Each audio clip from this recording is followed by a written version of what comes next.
We met Tracy in Baltimore, and she has a wonderful story to tell you about her school. She is a principal.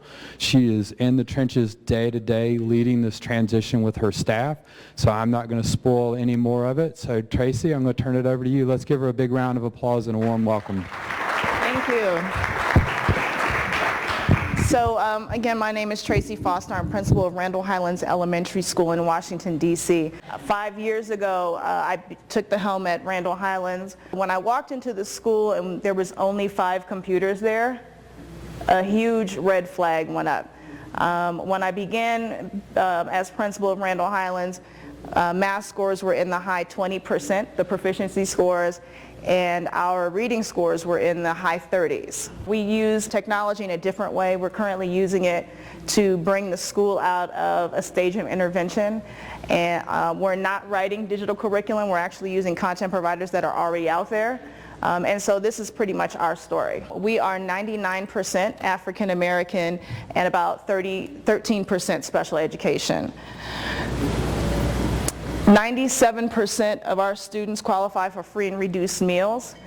We are located in Ward 7. Ward 7 and Ward 8 are the poorest wards in the District of Columbia. When I looked at the school achievement data, I realized that 40% of our students were missing proficiency by like 5 points, right? So the district interventions that they had were too low. My local school advisory team, which is made up of teachers, parents, union representatives, we decided to come up with a 2-year technology plan to address intervention, right? Because it was just too much for the teachers to provide intervention and deliver grade level curriculum. It was just too much. We had this 2-year plan, and then all of a sudden we got this $250,000 grant from an anonymous donor. And with that, we upgraded within months, we were able to upgrade our infrastructure. We brought in 165 Dell desktops, which means each of our classes now have 8 desktops in them. Each of our classes are retrofitted with smart boards.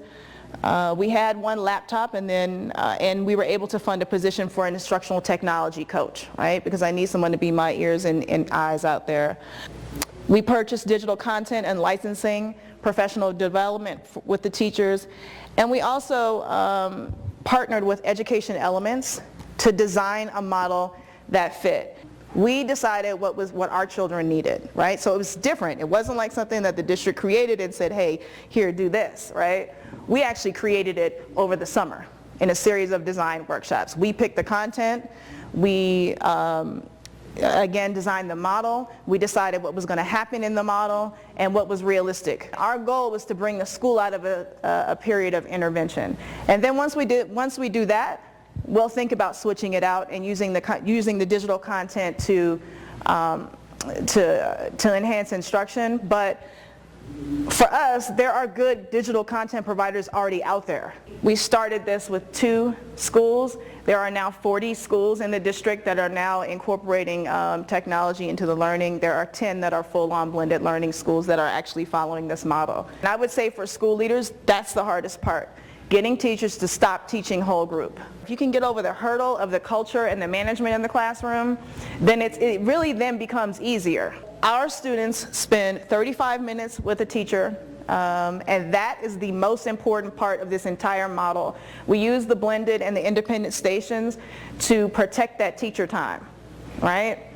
Not to replace it, to protect it, and to provide intervention. They spend 35 minutes working by themselves, and then they spend 35 minutes a day for ELA and 35 minutes a day for math. That's 70 minutes a day on digital content. It's super important to make sure that students are spending the recommended usage time. They have that screen time. So year 1, we went live, and we adopted a small group instructional focus for the entire school. Our teachers went through a crash course in blended learning. We launched the platform, and our primary focus was classroom culture, management, assessment, and analysis. That's it. By the middle of the year, we saw an 11% increase in student proficiency on ELA interim assessments, a 22% increase in student proficiency on math interim assessments. We had the 4th highest syllabus completion rate on ST Math in the entire district. And we saw an increased student engagement. 87% of our students scored proficient in comprehension at the end of the year. We use teachers to facilitate learning, not necessarily to deliver instruction. We are now trying to marry project-based learning with blended, and that's in response to the Common Core and all of the information that's telling us we need to go deeper rather than wider. And so we are adopting project-based learning at this time. Obstacles. I turned up the heat on the teachers, so we had some turnover. That's fine if you don't like blended learning, but that's what we're doing, and there's 111 other schools you can go to, right? So I make it okay for teachers to leave. We started measuring growth about a year ago. 62% of our students grew in ELA. And that's our math growth. 87% of our students grew this year. Right now, I am happy to say that our truancy rate is at 0% right now. So we have 0 students that are actually truant. Thank you. Let's give Tracy a wonderful round of applause.